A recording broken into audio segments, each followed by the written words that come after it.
বুধবার national team management কমিটির মিটিংয়ে তোপের মুখে পড়েছেন বাংলাদেশ ফুটবল দলের coach Javier Cabrera. Bafufe president Tabith আওয়ালের উপস্থিতিতে গেল মাসে শিলংয়ে ভারতের বিপক্ষে ম্যাচে সেরা একাদশ গঠন, প্লেয়ার সাবস্টিটিউশন এবং ফাহমিদুলকে খেলানো নিয়ে নানা প্রশ্নের মুখে জর্জরিত হয়েছেন স্প্যানিশ এই কোচ। বিস্তারিত থাকছে রায়ান আহমেদ রিপোর্টে। যে আছে এবং তাকে আজকে আপনারা যে প্রশ্নগুলি করেছেন এবং আপনারা মিডিয়া যা যা লিখেছেন আপনাদের সুর ধরেই আমরা কিন্তু প্রশ্ন করেছি। হামজার অন্তর্ভুক্তিতে উজ্জীবিত দল নিয়েও ফিনিশিংয়ের দুর্বলতায় গেল মাসের ২৫ তারিখ শিলংয়ে এএফসি এশিয়ান কাপের বাছাই পর্বে ভারতের বিপক্ষে ম্যাচে ড্র হতাশ করেছিল দেশের ফুটবল ফ্যানদের। ইতালিয়ান প্রবাসী ফুটবলার ফাহমিদুল থাকলে ফলাফল ভিন্ন হতে পারত, এমনটা মনে করেন অনেকেই।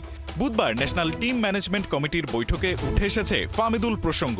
ফাহমিদুল আমরা তার ব্যাপারে আলাপ আলোচনা করেছি এবং আমরা বলেছি তাকে আমাদের দলে অন্তর্ভুক্ত করার জন্য। কোচকে কিছু উপদেশ দেওয়া হয়েছে কোচের সঙ্গে আলাপ আলোচনা করে।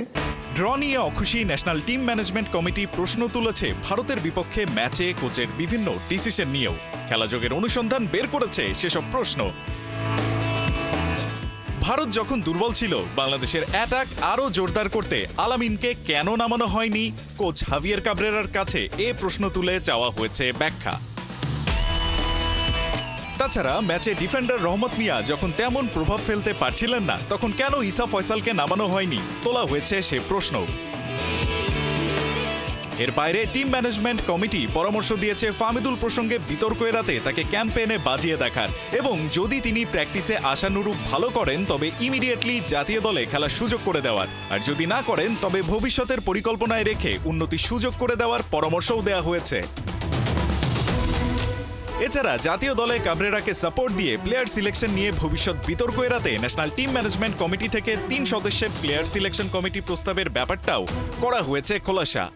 যে একটা সিলেকশন কমিটি কোচকে সাপোর্ট করার জন্য এবং আমাদের ন্যাশনাল টিম ম্যানেজমেন্ট কমিটি থেকে প্রয়োজনের পরিপ্রেক্ষিতে ৩ সদস্য বিশিষ্ট এক্স ন্যাশনাল প্লেয়ার যারা রয়েছে, আপনারা জানেন যে আমাদের এখানে ইকবাল হোসেন আছে, সাইদ হাসান কানন আছে, গাউস আছে, এরা কিন্তু ন্যাশনাল টিম ম্যানেজমেন্ট কমিটিতে রয়েছে, রূপু আছে।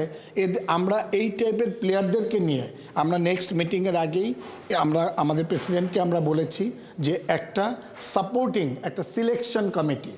১০ জুন সিঙ্গাপুরের বিপক্ষে ম্যাচের আগে জাতীয় দলের সর্বোচ্চ প্রস্তুতি নিশ্চিত করতে কি পদক্ষেপ নেওয়া হয়েছে জানা গেছে সে বিষয়েও।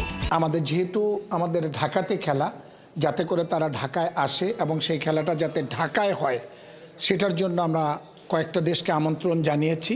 আমরা ২-১ দিনের মধ্যেই এটা ইনশাল্লাহ কনফার্মেশন পেয়ে যাব এবং এটা কনফার্ম যে আমরা ৫ তারিখে একটা প্র্যাকটিস ম্যাচ খেলবো যে কোনো একটি দলের সঙ্গে। এখানে সুদান আছে, সাইবেরিয়া আছে, ভুটান আছে, তবে এই দিক দিয়ে আমার মনে হয় আমরা একটু সুদানকে আমরা একটু এগিয়ে রেখেছি। রায়ান আহমেদ, একাত্তর।